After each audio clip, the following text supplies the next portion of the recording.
नमस्कार। कक्षा 12वीं के हिंदी विषय से संबंधित सभी छात्रों का मैं सीमा श्याम सुंदर शुक्रे इस ऑनलाइन लेक्चर सीरीज में हृदय से स्वागत करती हूँ। आशा करती हूँ कि इस अभिनव अध्ययन पद्धति के माध्यम से आप सभी खुश होंगे और अध्ययन का मजा ले रहे होंगे। आज हम हिंदी पाठ्य पुस्तक में व्यावहारिक हिंदी विभाग के अंतर्गत पाठ क्रमांक 14 पल्लवन का अध्ययन करेंगे। इस पाठ में पल्लवन लेखन की प्रक्रिया, शैली तथा महत्व का प्रतिपादन किया है। पल्लवन लेखन यह एक कला है, अतः आज हम इस कलाविष्कार का केवल पूर्वार्ध देखेंगे। इस एकांकी के लेखक का नाम डॉक्टर दयानंद तिवारी है। यह पाठ गद्य के एकांकी विधा से संबंधित है। प्रथमतः हम लेखक दयानंद तिवारी का परिचय संक्षेप में देखेंगे। डॉक्टर दयानंद तिवारी जी का जन्म 1 अक्टूबर 1962 को महाराष्ट्र में जिला रायगढ़ के खोपोली गांव में हुआ। आप सफल अध्यापक होने के साथ साथ समाजशास्त्री तथा प्रतिबद्ध साहित्यकार के रूप में भी चर्चित हैं। विविध विषयों पर किए जाने वाले गहन चिंतन के फलस्वरूप आप आकाशवाणी और दूरदर्शन के राष्ट्रीय चैनलों पर आयोजित परिचर्चाओं में सम्मिलित होते रहे हैं। महाविद्यालयीन समस्याओं के प्रति आप निरंतर जागरूक रहते हैं। अध्ययन, अध्यापन आदि शैक्षिक विषयों को लेकर आपका लेखन कार्य निरंतर समाज को दिशा निर्देश करता है। आपने विभिन्न राष्ट्रीय तथा अंतर्राष्ट्रीय संगोष्ठियों में समसामयिक विषयों पर मंतव्य रखा है। आपकी भाषा अत्यंत संप्रेषणीय और प्रभावोत्पादक है। इनकी प्रमुख साहित्य रचनाएं देखते हैं। इनकी पहली कृति है साहित्य का समाजशास्त्र। समकालीन हिंदी कहानी, विविध विमर्श, चित्रा मुदगल के कथा साहित्य का समाजशास्त्र, हिंदी व्याकरण, हिंदी कहानी के विविध आयाम आदि इनकी विभिन्न रचनाएं हैं। जैसा कि मैंने कहा कि यह पाठ एकांकी विधा से संबंधित है और अभिनव तरीके से पल्लवन इस लेखन प्रकार को डॉक्टर दयानंद तिवारी जी ने हमारे सम्मुख रखा है। अतः पहले हम एकांकी विधा का परिचय संक्षेप में देखते हैं। हिंदी साहित्य में एकांकी का विशिष्ट स्थान है। वास्तव में देखा जाए तो एकांकी सरल भाषा में नाटक का लघु रूप कहा जा सकता है। एकांकी में जीवन के किसी एक अंश प्रसंग को एक ही अंक में प्रभावशाली ढंग से मंच पर प्रस्तुत करना एकांकी की विशेषता है। अपनी बात को व्यक्त करने हेतु वर्तमान समय में एकांकी को उपयोग में लाना लेखकों के लिए उपयुक्त सिद्ध होता है। अब हम एकांकी विधा की विशेषताएं देखेंगे। प्रायः एक अंक वाले नाटक एकांकी कहलाते हैं। वस्तुतः अंग्रेजी के वन एक्ट प्ले शब्द के लिए हिंदी में एकांकी शब्द का प्रयोग किया जाता है। एकांकी विधा का उदय एवं विकास 20वीं शताब्दी में अर्थात प्रथम विश्व युद्ध के बाद हुआ। एकांकी यह अत्यंत प्रचलित एवं लोकप्रिय साहित्य प्रकार है। एक मुख्य विचार अथवा सुनिश्चित लक्ष्य एकांकी का मूल आधार है। एकांकी में समयावधि सुनिश्चित होती है, अर्थात वह 35 से 40 मिनट से अधिक न हो, अन्यथा वह एकांकी प्रभावहीन लगती है। अब हम पाठ की मध्यवर्ती संकल्पना देखते हैं। इस पाठ में अभिनव पद्धति से पल्लवन कौशल का परिचय दिया गया है। यह पल्लवन की प्रस्तुति एकांकी विधा के माध्यम से की गई है। साहित्य शास्त्र में पल्लवन लेखन को उत्तम साहित्यकार का लक्षण माना गया है। प्रस्तुत पाठ में पल्लवन अर्थात किसी उद्धरण, सूक्ति, सुवचन के विस्तारित अर्थ लेखन को अत्यंत सरल शैली में समझाया गया है। पल्लवन शब्द की अवधारणा का प्रतिपादन और उसका साहित्य शास्त्रीय विवेचन प्राप्त हुआ है। पल्लवन लेखन के विविध अंगों और नियमों को स्पष्ट करते हुए व्यावहारिक हिंदी के विभिन्न क्षेत्रों में उसकी उपयोगिता पर प्रकाश डाला गया है। अब हम पल्लवन इस पाठ के उद्देश्य देखते हैं। इस पाठ का पहला उद्देश्य यह है कि इस पाठ के माध्यम से एकांकी विधा, यह अत्यंत लोकप्रिय तथा प्रचलित साहित्य विधा जो है उसे छात्रों तक पहुंचाना, अर्थात एकांकी विधा का छात्रों को परिचय कराना, यह इस पाठ का मुख्य उद्देश्य है। साथ ही एकांकी की प्रमुख विशेषताओं को समझाना, यह भी एक महत्वपूर्ण आवश्यकता है। एकांकी के महत्व का प्रतिपादन करना, साथ ही उसके उद्देश्यों से छात्रों को परिचित करना। पल्लवन यह लेखन प्रकार अपनी अनगिनत विशेषताओं से परिपूर्ण है। अतः इस लेखन प्रकार का परिचय छात्रों को होना आवश्यक है। छात्रों को पल्लवन की विशेषताएं समझाना, साथ ही पल्लवन के अर्थ एवं स्वरूप को दर्शाना, पल्लवन लेखन प्रकार के कुछ उदाहरण समझाना, पल्लवन की महत्ता तथा उपयोगिता समझाना आदि इस पाठ के प्रमुख उद्देश्य है। जैसा कि मैंने पाठ की मध्यवर्ती संकल्पना में ही कहा था कि यह पाठ वास्तव में एकांकी विधा से संबंधित है और एक अभिनव पद्धति द्वारा डॉक्टर दयानंद तिवारी जी ने एकांकी के माध्यम से पल्लवन इस लेखन प्रकार को छात्रों के द्वारा छात्रों तक पहुंचाने का अनोखा एवं अभिनव प्रयास किया है। अतः एकांकी के विशेषताओं या नियमों तत्वों के अनुसार एकांकी में समय, स्थान तथा रंगमंच का विस्तार एवं विवेचन आवश्यक होता है। अतः इस एकांकी में समय, स्थान तथा विषय तीनों का उल्लेख किया गया है। समय 11 बजे का है, स्थान 12वीं की कक्षा है, बातों में व्यस्त छात्र कक्षा में बैठे हुए हैं और साथ ही हिंदी अध्यापक का कक्षा में प्रवेश होता है। छात्र अध्यापक का अभिवादन करते हैं। अध्यापक द्वारा हिंदी का पाठ्यक्रम पूर्ण होने की घोषणा की जाती है। संवादों के माध्यम से अध्यापक प्रश्न पत्र का अवलोकन करने तथा प्रश्नों का आकलन एवं अध्ययन संबंधी दुविधाओं के विषय में छात्रों से वार्तालाप अर्थात बातचीत करते हैं। एकांकी की शुरुआत में छात्रों तथा अध्यापक के बीच प्रश्न पत्र में आ रही कठिनाइयों पर विचार तथा चर्चा दिखाई है। देखिए छात्रों, हम भी जब कक्षा में पढ़ते हैं तो किसी परीक्षा से पूर्व पूरे किए गए पाठ्यक्रम के संदर्भ में अध्यापक छात्रों से कई प्रकार के प्रश्न पूछते हैं और साथ ही किसी विषय को लेकर कोई दुविधा या कठिनाई हो तो उसके संदर्भ में भी चर्चा करते हैं। ठीक उसी प्रकार इस एकांकी में इसी चर्चा के माध्यम से पाठ की शुरुआत की गई है। पाठ्यक्रम के पुनरावलोकन के उपरांत छात्रों द्वारा व्यावहारिक हिंदी से संबंधित कठिनाइयों पर अध्यापक से प्रश्न पूछे जाते हैं। पल्लवन इस विषय को लेकर छात्र दुविधा का अनुभव कर रहे हैं, अर्थात छात्रों को पल्लवन लिखने में मुश्किल हो रही है। इस विषय को लेकर उनमें काफी असमंजस्य है। अतः अध्यापक छात्रों को पल्लवन क्या है तथा पल्लवन की क्या परिभाषा है यह समझाते हैं। पल्लवन अर्थात किसी उद्धरण, सूक्ति, विवेचन का विस्तारित अर्थ, सुवचन का विस्तारित अर्थ। अत्यंत सरल शैली में किसी उद्धरण, सूक्ति या सुवचन को समझाना ही पल्लवन है। अतः पल्लवन लेखन यह एक कला है।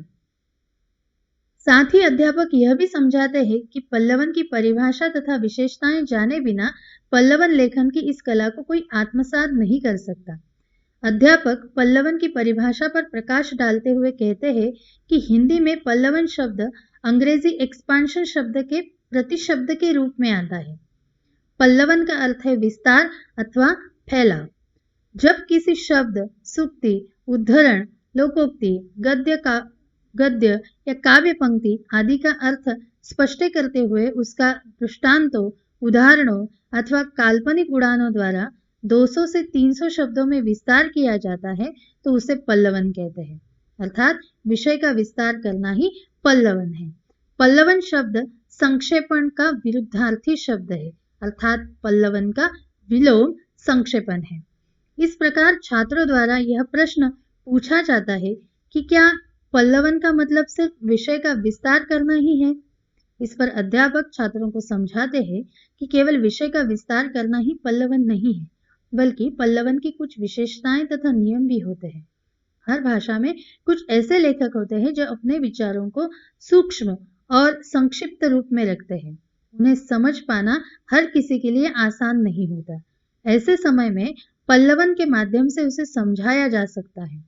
उदाहरण के तौर पर देखें तो कई दोहे, काव्य पंक्तियां ऐसी होती है जो सब शब्दों से परे होती हैं, अतः उनका विस्तार अर्थात उसमें छिपे कठिन अर्थ या गूढ़ार्थ को समझने के लिए पल्लवन का सहारा लेना पड़ता है, जिससे उसके सही अर्थ को समझा जा सके।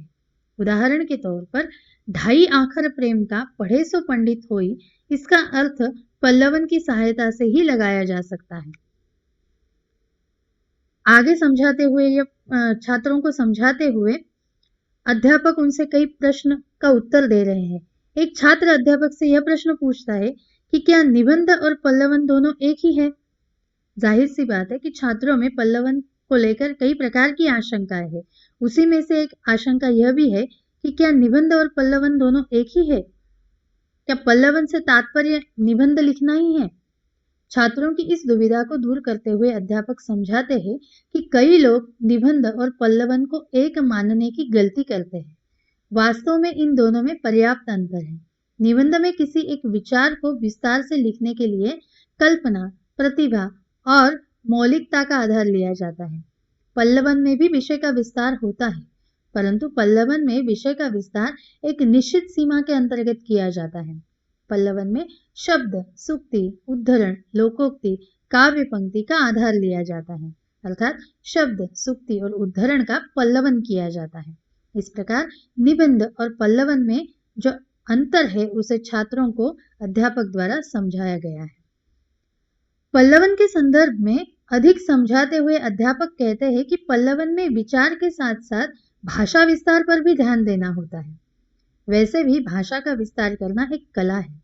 इसके लिए भाषा के ज्ञान के अलावा विश्लेषण, संश्लेषण, तार्किक क्षमता के साथ साथ अभिव्यक्तिगत कौशल की भी आवश्यकता होती है।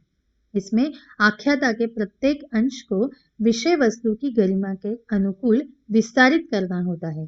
भाव विस्तार को भी पल्लवन कहा जाता है। यहाँ पर विशेष रूप से यह कहना आवश्यक है कि भाव पल्लवन तथा विचार पल्लवन, दो प्रकार के पल्लवन यहाँ पर कहे गए हैं। भाव पल्लवन जिसमें किसी काव्य पंक्ति, सूक्ति, उक्ति आदि का पल्लवन किया जाता है, वहां पर भाव पल्लवन आता है। और जब किसी विचार का या उद्धरण का पल्लवन किया जाता है तो वहां विचार पल्लवन आता है। ठीक है बच्चों। इस पर छात्र अध्यापक से यह प्रश्न पूछते हैं कि क्या पल्लवन में भाव विस्तार के साथ साथ चिंतन भी होता है। यकीनन हर भाषा से संबंधित कौशल में चिंतन यह उसका महत्वपूर्ण बिंदु होता है। छात्रों द्वारा पूछे गए प्रश्न पर अध्यापक खुश होते हैं और छात्रों को समझाते हुए कहते हैं कि पल्लवन में भाव विस्तार के साथ साथ चिंतन का स्थान भी महत्वपूर्ण होता है। चिंतन से तात्पर्य है किसी विषय पर गहराई से और सभी पहलुओं से विस्तार और सूक्ष्मता से सोचना। संसार में जितने महान चिंतक, साहित्यिक, विचारक हैं, उनके गहन चिंतन के क्षणों में जिन विचारों और अनुभूतियों का जन्म होता है उसमें सूत्रात्मकता आ जाती है। सरसरी दृष्टि से पढ़ने पर उसका सामान्य अर्थ ही समझ में आता है, किंतु उसके सम्यक अर्थबोध एवं अर्थ विस्तार को समझने के लिए हमें उसकी गहराई में उतरना पड़ता है। अतः विचारों के सागर में गोते लगाने पड़ते हैं, तब जाकर अनमोल विचारों के मोती हमारे हाथ लगते हैं। जो हम उस गंभीर वाक्य वाले वाक्य खंड, वाक्य या वाक्य समूह में गोता लगाते हैं, त्यों हम उसके मर्मस्पर्शी भावों को समझने लगते हैं। अर्थात गंभीरता और गहराई से चिंतन करने पर मर्म को स्पर्श करना आसान होता है, किंतु इसमें भी निरंतर प्रयास की आवश्यकता होती है। लगातार इस प्रकार मनन एवं चिंतन द्वारा हम विषय की गहराई का अनुमान लगा सकते हैं। जब विषय का मर्म समझ लेते हैं तभी हम विषय का विस्तार करने में सफल रह सकते हैं। अतः ये आवश्यक है कि यदि हम किसी विषय का पल्लवन करना चाहते हैं या किसी विषय का विस्तार करना चाहते हैं तो पहले उस विषय के संदर्भ में गहराई से सोचने पर ही हम प्रकट हो सकते हैं। अर्थात छोटे छोटे वाक्यों या वाक्य खंडों में बंद विचारों को खोल देना, फैला देना, विस्तृत करना ही वास्तव में पल्लवन है। अर्थात विषय को अच्छी तरह समझने के उपरांत विषय के अनुसार सरल, सहज तथा सटीक शब्दों, वाक्यों का प्रयोग कर लेने पर विषय का विस्तार किया जाता है। विस्तार की शर्त केवल इतनी ही है कि उसमें सहजता होनी चाहिए। कोई भी व्यक्ति केवल एक बार पढ़कर ही विषय को गहराई और आसानी से समझ सके। अर्थात सामान्य से सामान्य बुद्धि वाला व्यक्ति भी यदि किसी पल्लवन को पढ़ता है, चाहे वो भाव पल्लवन हो या विचार पल्लवन, एक बार पढ़ने मात्र से ही उसे विषय समझ में आना चाहिए। अर्थात विषय का आकलन होना चाहिए। कुल मिलाकर देखा जाए तो व्यक्तित्व निर्माण में पल्लवन की भूमिका महत्वपूर्ण होती है। अब यह प्रश्न भी उठता है कि क्या विद्यार्थियों के लिए पल्लवन कला को आत्मसात करने की आवश्यकता है? पल्लवन या विस्तार कला को समझना या आत्मसात करना किसी साहित्यकार के लिए आवश्यक एवं संभव भी है, पर छात्रों को इसकी क्या आवश्यकता है? अतः छात्रों को पाठ में आए गए छात्रों के समान आप सभी के मन में यह प्रश्न अवश्य उठता होगा। मैं इसका सीधा जवाब देना चाहूंगी, आपकी शंका का समाधान करना चाहूंगी। आज का युग विज्ञान का युग है। प्रतियोगिता और हमेशा हर क्षेत्र में अव्वल रहना यह आज के युग की तथा आगे आने वाले युग की मांग है।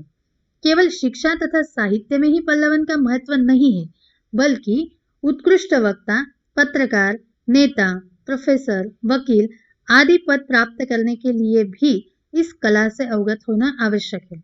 अगर गौर से देखें तो वक्ता, पत्रकार, नेता, प्रोफेसर, वकील इनका बोलने से, संप्रेषण से अर्थात समाज विशेष से और भाषा से संबंध आता है। तात्पर्य यह है कि जिसका भाषा और सामाजिक से संबंध आता है उसके लिए आवश्यक है कि वे पल्लवन कौशल को आत्मसात करे। यहाँ पर यह बात गौर करने की है, व्यक्ति चाहे किसी भी क्षेत्र से संबंधित क्यों न हो, भाषा पर तथा भाषा से संबंधित पल्लवन आदि महत्वपूर्ण कौशल पर उसका खासा अधिकार होना आवश्यक है। इस पाठ को पढ़ने और समझने के उपरांत आप छात्र भी भाषा को दोहरा दर्जा देना छोड़ देंगे, ऐसी मैं आशा करती हूँ। इतना ही नहीं, कहानी लेखन, संवाद लेखन, विज्ञापन, समाचार, राजनीति तथा अनेक व्यवसायों में भी पल्लवन का उपयोग होता है। अर्थात जहां जहां सृजन का संबंध आता है वहां वहां पल्लवन कला को आत्मसात करना जरूरी होता है। हमारे कैरियर की दृष्टि से भी पल्लवन उपयुक्त है। अर्थात छात्रों, आप किसी भी क्षेत्र में आगे बढ़ो, मगर आपके लिए आवश्यक है कि आप भाषा को और भाषा के इन कौशल को जरूर आत्मसात करें। अर्थात यह बात बहुत महत्वपूर्ण है कि व्यक्ति किसी भी क्षेत्र से क्यों न संबंधित हो। वकील है तो उसे वकालत के लिए भाषा आवश्यक होती है, राजनीतिज्ञ है तो लोगों से वार्तालाप करने के लिए भाषा की आवश्यकता होती है। जब आप कोई कहानी लिखते हैं तो विषय के प्रस्तुतिकरण के लिए भी भाषा और भाषागत कौशल्यों की आवश्यकता होती है। विज्ञापन देते हुए किसी छोटी सी बात को या किसी बड़ी बात को ही सही, अगर उपभोक्ताओं तक पहुंचाना है तो उसके लिए भी भाषा की ही सहायता लेनी पड़ती है। संवाद लेखन यानी किसी विषय को संवादों के माध्यम से अभिव्यक्त करने के लिए भी भाषा ही की सहायता लेनी पड़ती है। कुल मिलाकर देखा जाए तो ये सारे भाषिक कौशल जो है इन्हें आत्मसात करना आवश्यक हो जाता है। मैं आशा करती हूँ कि आप सभी बच्चे भाषागत कौशलों को आत्मसात करने का जरूर प्रयास करेंगे। आज हमने पल्लवन पाठ के माध्यम से एकांकी विधा, पल्लवन का अर्थ तथा स्वरूप, पल्लवन के उद्देश्य, उसकी व्यापकता एवं उपयोगिता, साथ ही साथ उसकी विशेषताओं का भी अध्ययन किया। आगे आने वाले पाठ में हम पल्लवन की शैलियाँ, पल्लवन के बिंदु तथा पल्लवन की कुछ विशेषताएं हैं उनका अध्ययन करेंगे। आशा करती हूँ इस पाठ के पूर्वार्ध में जिन जिन पहलुओं को मैंने समझाने का प्रयास किया है उन्हें आपने भलीभांति समझा होगा। अगले भाग में उत्तरार्ध में फिर से मिलेंगे।